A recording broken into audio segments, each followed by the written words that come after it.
Hey all, thanks for joining today. So today I'm trying out something that I've been very curious about ever since I found out it existed.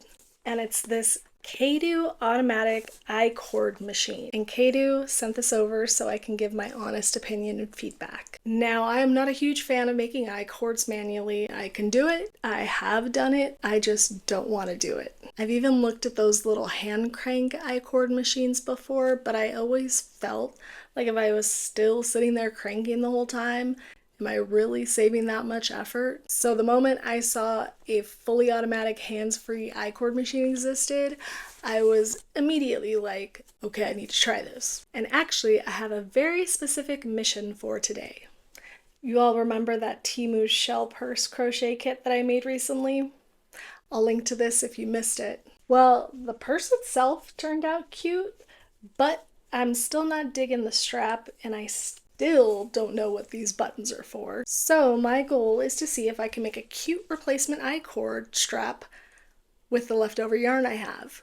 So I plan to start with some regular yarn first to get the feel for the machine, and then once I get the hang of it, I'll see how it handles this like stretchy nylon cord style yarn.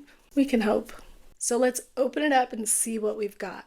But first, if you're into tools that save your hands and your time, make sure to hit the like, subscribe, and notification bell so you never miss out on a review. Okay, so this is what Caydo claims this machine can do. The big selling point is that it's supposed to be truly hands-free. No manual cranking, no hanging extra weights off the bottom to keep the cord feeding, and no having to constantly sit there and monitor it. Basically, start it, let it run, and go work on something else, which, for someone like me who does not enjoy making icord by hand, sounds amazing. They also designed this for long continuous cords, which I know there are crafters out there that use icords with wire and make tons of cool stuff like personalized names or designs, so having this would definitely increase their productivity.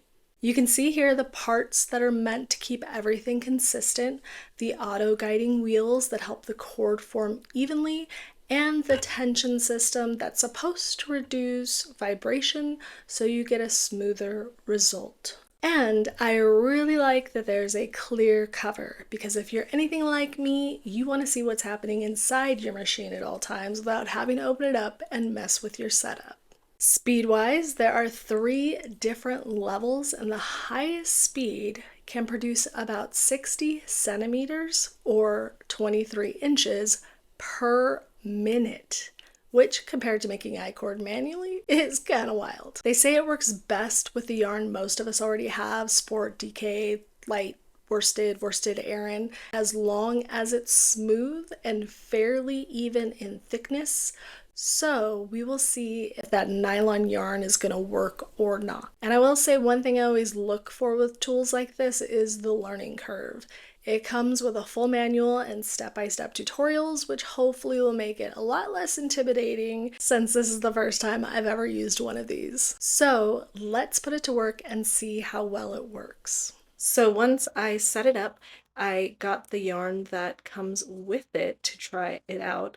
You stick your yarn through this little tension guide arm that just connected with a screw, and then guide it through the little hole on the outside of the clear plastic cover. Then you get the hook that's included with it that you put through the machine, and I realized I was trying to I had a brain fart. I couldn't figure out how to get the yarn off the hook when I first did it, and then had to take a second to think about it, and then realized I just need to push it through and pull the yarn from the hook before actually removing it. And then you're going to guide the yarn through the wheels in the back, and that's going to help pull it so that you don't have to put a weight on it or have tension on it constantly. You can see my instructions below, tons of pictures to help you through all of this. So once you do that, then you need to guide it through the latch hooks. This is the most difficult part, and it's not that difficult. You have to do every other hook. So you'll see me adjusting as I turn the wheel to get it onto the correct hooks before beginning the machine or starting the machine. So once that's done, you can go for it. Now I'm showing you what I did the first time, which was a mistake. You can see it just bunching up. I was did not do what I was supposed to do. So I had to stop the machine and untangle and restart. But that was the only problem that I had. So you'll see I'm much faster at setting it up the second time. And what actually happened was I did not pull on the tail as I started the machine. And that's the major thing that you have to remember to do to feed it. It needs to be pulled on until the icord comes out that back wheel. So once you do that, then it's hands-free. So not totally hands-free, but it will be hands-free. So you'll see on my second attempt, it's much quicker. And I decided to start timing it because it said it can make about 24 inches in a minute. And I decided to go ahead and do the entire ball of yarn that came with it to see how quickly it was going to make this I-cord. Sorry for the book getting in the way a little bit, but you'll see the end of it coming out in just a second, and then I just let it go, and you'll see it's feeding through, and it is very quickly working. Then I'm going to pop it up to get it a little bit higher and see how quick it goes under 2 and 3, and I'll be quiet for a second so you can hear what it sounds like.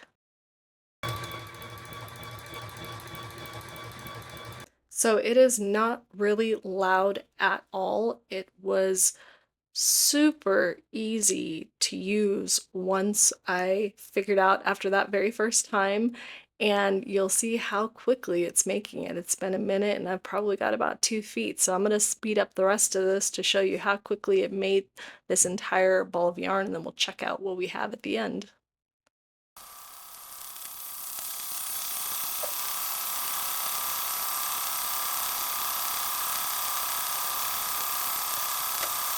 Okay, I'm slowing it down here near the end of the ball just so that I make sure I don't mess up the very end.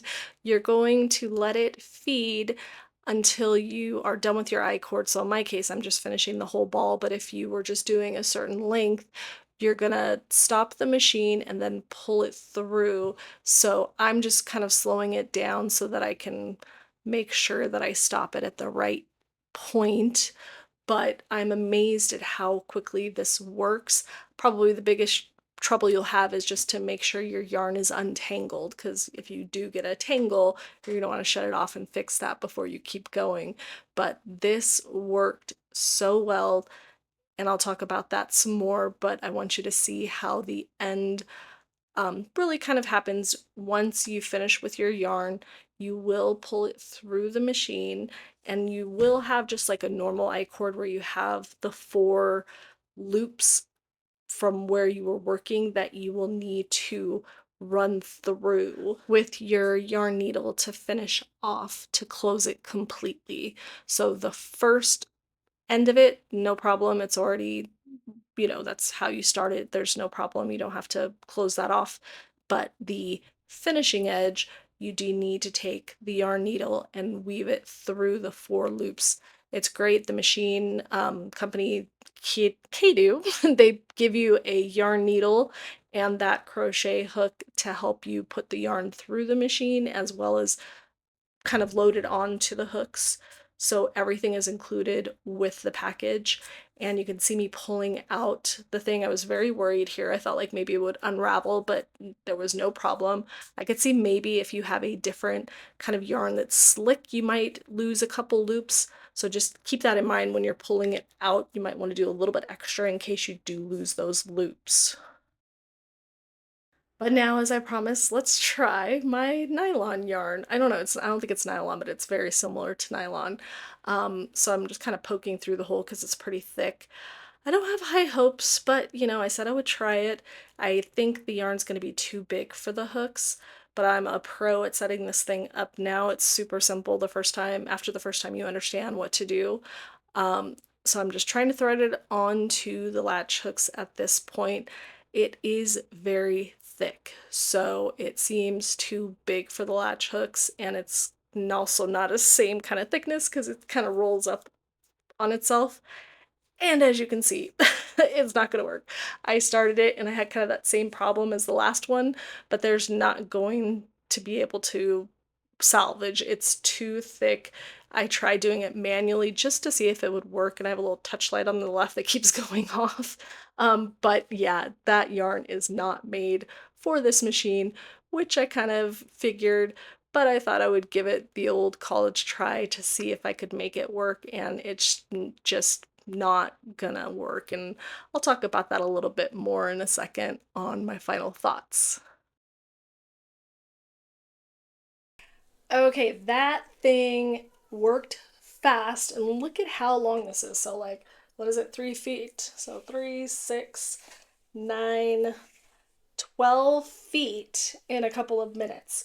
So I think this would be fabulous if you are doing those icord art kind of projects. And I'll link, I found a really cool website where they sell templates so that you can make tons of different things, words, designs, all kinds of stuff, 3D. Like, look how cute these are. Super creative. I think they are so cute. I want to get some wire to try some of this stuff. I think it'll be really fun, but I am super impressed with how consistent and even all of the stitches are. Like, they're every single round looks the same, which I think would be a total deal breaker if this thing was, putting out crazy stitches or getting stuck. Like, this thing works so smoothly. Now, unfortunately, it didn't work for larger yarn, but I can understand why when looking at the actual little latch hooks that are here. I think if it was a bigger latch hook so that it could accommodate bigger yarn, I think it would not be consistent with smaller yarn. I think like the hook size matters to keep it consistent. And there's like this little brush that kind of brushes around, and I think that's part of what keeps the stitches consistent. So maybe one day they'll do like a bigger hook for a bigger yarn, but like, I think a lot of, like, especially if you're using this for that kind of wire art, you're not going to get super thick wire because that's going to not be fun to mold or use. So I think this size makes sense for what you're using it for. Now, unfortunately, you can't like have a project going that requires an icord kind of built in.